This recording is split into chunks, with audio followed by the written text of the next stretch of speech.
कि जनता इस अलायंस को, इस मोर्चे को सत्ता देती है तो ये तय हुआ है कि 5 साल के टेन्योर में 2 मुख्यमंत्री होंगे, एक ओबीसी समाज के और एक दलित समाज के, और 3 डिप्टी सीएम होंगे जिसमें मुस्लिम समाज का भी एक डिप्टी सीएम होगा। तो ये 4 अहम बातें मुझे आप तक बताना था, आप तक पहुंचाना था। अब मैं माइक देता हूं जनाब बाबू सिंह कुशवाहा साहब को, मैं माइक देता हूं जनाब श्री वामन मिश्राम साहब को, जो राष्ट्रीय परिवर्तन मोर्चा के अध्यक्ष हैं। वो आपसे बात करेंगे।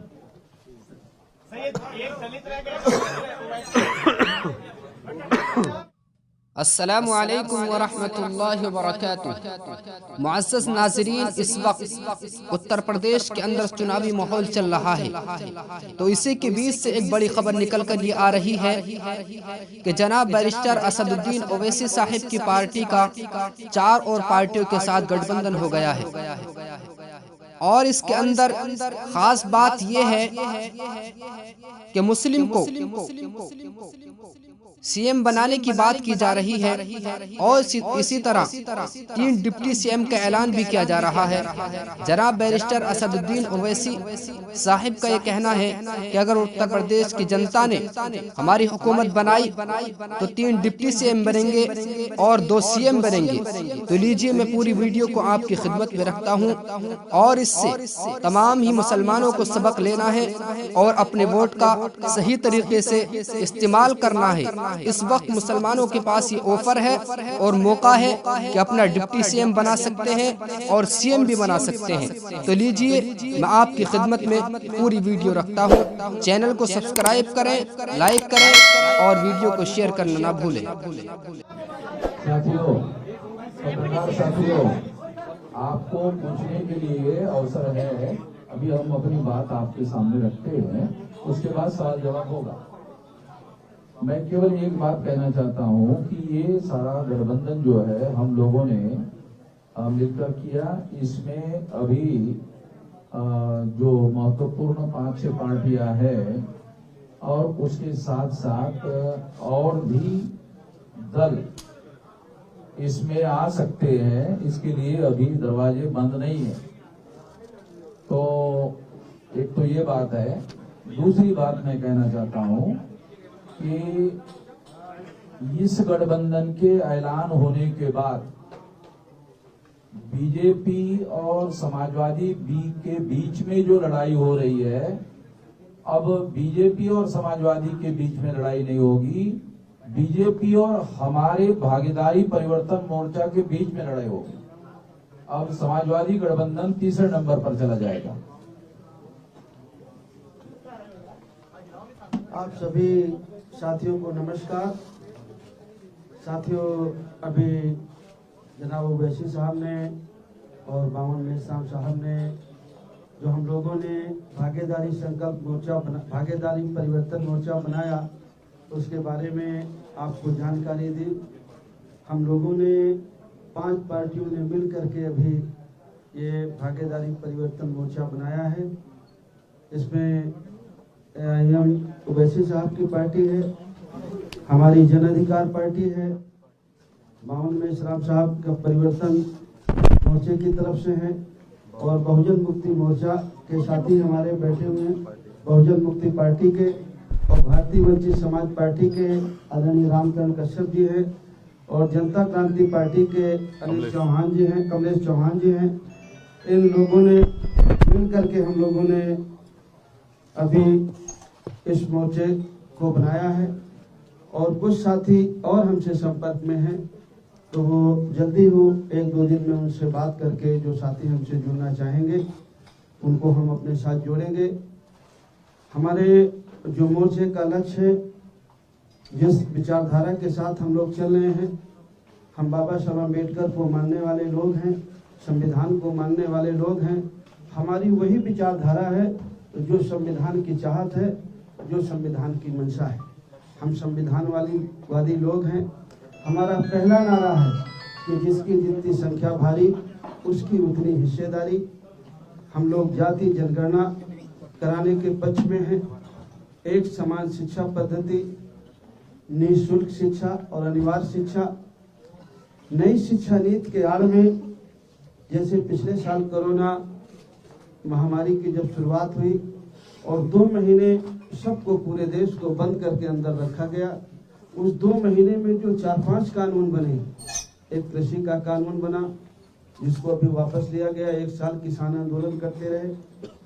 उसी तरह कृषि के बाद बिजली का कानून बना, लेबर एक्ट बना और नई शिक्षा नीति भी बनी। वो नई शिक्षा नीति ऐसी है कि जिस दिन वो जमीन में उतरेगी उस दिन आप हम सभी को पता चलेगा कि वो हमारे हित में है या हमारे बच्चों के नुकसान में है। हम जहाँ तक समझ पाते हैं वो नई शिक्षा नीति भी कृषि कानून की तरह वो भी हमारे और आपके बच्चों के हित में नहीं है। पिछड़ों का जो रिजर्वेशन रोका गया उसको शुरू किया, लेकिन पूरी तरह नहीं शुरू किया, वो शुरू होना चाहिए। निजी क्षेत्रों में भी ST, ST, OBC का रिजर्वेशन लागू करने के पक्ष में हैं हम लोग। और जो अभी किसान की जो फसल खरीदी जाती है उसके लिए जो उनकी मांग थी कि सरकार एक गारंटी कानून बनाए कि उससे कम में खरीद ना हो। हम चाहते हैं कि अगर इस देश प्रदेश की महान जनता, हम लोग उत्तर प्रदेश में भागीदारी परिवर्तन मोर्चा को अगर अपना सहयोग और पक्ष देती है तो हमें चाहेंगे कि उनकी उपज का सही मूल्य मिले, अच्छा मूल्य मिले, मूल्य की उनकी गारंटी दी जाए। किसानों को खाद बीज सस्ता हो, सिंचाई किसानों के लिए फ्री हो, घरेलू बिजली गरीब और कमजोर की फ्री हो, किसानों के गन्ने का भुगतान हो, छोटे दुकानदार जो मझोले दुकानदार हैं वो किसान हैं उनके जो कर्जे हैं वो माफ किए जाएं। कानून व्यवस्था की बहुत बड़ी बात है उत्तर प्रदेश में, चाहे वो समाजवादी पार्टी का शासन रहा हो, चाहे आज भारतीय जनता पार्टी का शासन हो। कानून व्यवस्था की स्थिति बहुत खराब है, बहुत दयनीय है। तो हम लोगों की चाहत है कि कानून व्यवस्था, अगर इस प्रदेश की जनता हमारे मोर्चे को सफलता देती है तो हमारी पहली प्राथमिकता होगी कि इस प्रदेश की कानून व्यवस्था सही की जाए, हमारी बहन बेटियों को सुरक्षा मिले, अन्य पिछड़े वर्गों को, SC, ST को, माइनॉरिटी के जो गरीब बच्चे हैं उनको जो स्कॉलरशिप है वो मिले। पुरानी पेंशन बहाली का एक मामला आया है, कुछ लोगों ने कहा है कि हम पुरानी पेंशन बहाल करेंगे, लेकिन इस बारे में मैं एक बात कहना चाहता हूं। जब इस देश के प्रधानमंत्री माननीय अटल बिहारी वाजपेयी जी थे, उन्होंने पुरानी पेंशन को बंद कर दिया था। अब पेंशन नहीं दी जाएगी ऐसा उन्होंने कानून बनाया था। उस समय प्रदेश में समाजवादी पार्टी की सरकार थी और सबसे पहले अगर उस कानून को किसी ने माना तो उत्तर प्रदेश की सरकार ने माना। पिछली बार 5 साल समाजवादी पार्टी की सरकार रही, उन्होंने पुरानी पेंशन बहाल नहीं की। अभी भी बंगाल में पुरानी पेंशन लागू है। बहुत सारे प्रदेशों ने धीरे धीरे करके उस पेंशन को खत्म किया, लेकिन सबसे पहले अगर खत्म किया तो उत्तर प्रदेश की समाजवादी पार्टी ने खत्म किया। आज वो जरूर कहते हैं कि पुरानी पेंशन वो बहाल करेंगे, लेकिन वो करेंगे या नहीं करेंगे, लेकिन अगर इस मोर्चे को लोग सहयोग देते हैं, बहुमत देते हैं, तो ये मोर्चा जरूर पुरानी पेंशन को बहाल करेगा। ऐसी कुछ मुद्दों के साथ हम लोग चुनाव में जा रहे हैं। हमारे सीटों के बंटवारे में कोई विवाद नहीं है। लगभग 90-95% सीटों पर हम लोगों ने काम कर लिया है। कुछ लिस्टें हमारी जारी भी हो गई हैं। आने वाले 2-3 दिन में हमारी सारी लिस्टें जारी हो जाएंगी। यही कुछ बातें आपको जानकारी में देना था। ओवैसी जी, आप कहते थे कि मुसलमानों का मुख्यमंत्री उत्तर प्रदेश में होना चाहिए, लेकिन इस बार जो मुख्यमंत्री बनाएंगे उसमें एक भी मुसलमान नहीं रहेगा। कहाँ कहा था हमने? हमेशा से आप कहते रहे। कहाँ कहा था बताइए? इसने कहा हमने कहा था कि हिस्सेदारी की लड़ाई है और हमारे राष्ट्रीय स्पोक्सपर्सन आसिम खान साहब ने ये कहा था कि डिप्टी CM एक मुसलमान होना चाहिए। वही कंसिस्टेंटली हम लोग कह रहे हैं। आजाद के लिए चाहेंगे